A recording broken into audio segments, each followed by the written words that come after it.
Assalamualaikum warahmatullahi wabarakatuh. Selamat pagi semua.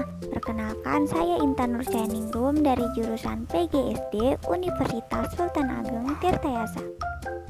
Bagaimana kabar kalian hari ini adik-adik? Apakah kalian siap untuk mengikuti pembelajaran hari ini?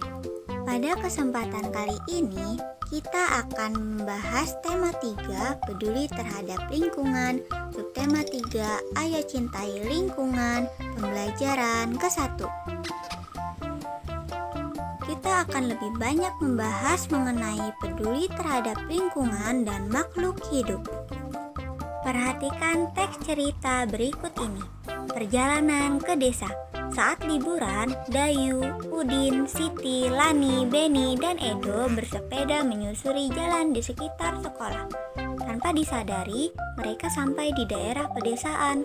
Pohon-pohon menjulang bagai deretan raksasa berjajar. Ada pohon mahoni, pohon asem, dan pohon mangga. Pemandangan yang sangat indah. Di ujung jalan mereka berjumpa seorang tua, Pak Jajak namanya. Ia mengumpulkan daun-daun kering ke dalam karung dan akan membawanya pulang. "Untuk apa daun-daun kering itu, Pak?" tanya Dayu. "Untuk pembuatan pupuk kompos. Ayo ikut Bapak ke kebun," jawab Pak Jajak. Pak Jajak mengajak Dayu dan teman-teman berkunjung ke kebunnya. Di sana, Pak Jajak memelihara berbagai hewan ternak seperti ayam, bebek, kambing, dan sapi. Ia juga memelihara kerbau untuk membajak sawah.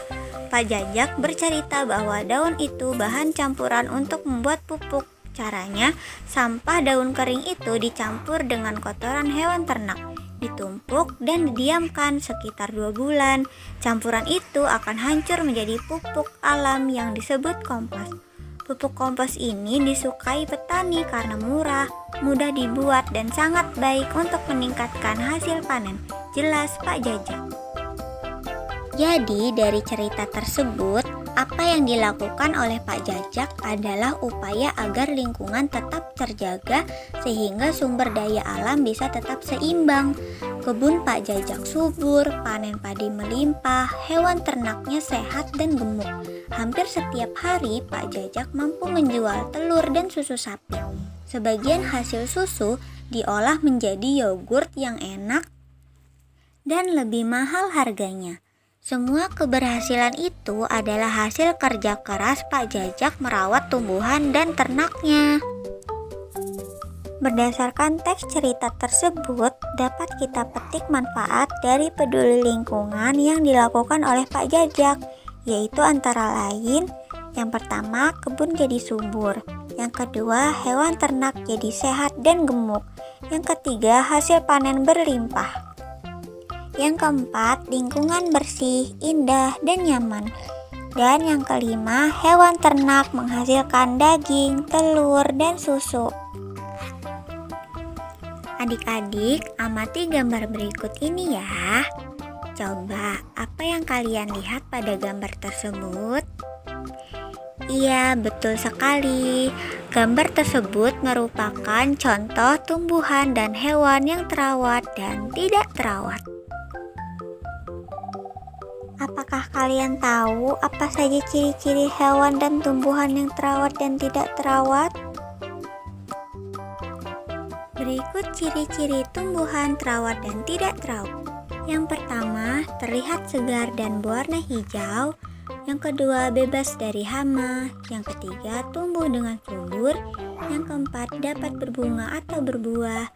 Yang kelima, daunnya rimbun dan tidak berwarna cerah, tidak kusam. Sedangkan ciri tumbuhan yang tidak terawat yaitu daun berwarna coklat atau kuning dan layu, tidak subur, dan daun rusak dimakan gulma. Ciri-ciri hewan terawat dan tidak terawat: bertubuh gemuk, bergerak lincah, kulit bersih dan tidak berkutu, tumbuh dengan sehat, dan bulu bersih dan tidak bau. Sedangkan ciri-ciri hewan tidak terawat yaitu bulunya kotor, memiliki kutu, berbadan kurus, dan malas bergerak. Penyebab hewan dan tumbuhan menjadi tidak terawat adalah kurangnya kesadaran manusia peduli terhadap lingkungan sekitarnya. Jika tidak terawat, maka tumbuhan dan hewan akan mati. Itulah pembahasan kita mengenai materi peduli lingkungan dan makhluk hidup. Jangan lupa, kita harus menjaga, mencintai, dan merawat tumbuhan, hewan, serta lingkungan di sekitar kita. Wabillahi taufiq wal hidayah. Wassalamualaikum warahmatullahi wabarakatuh.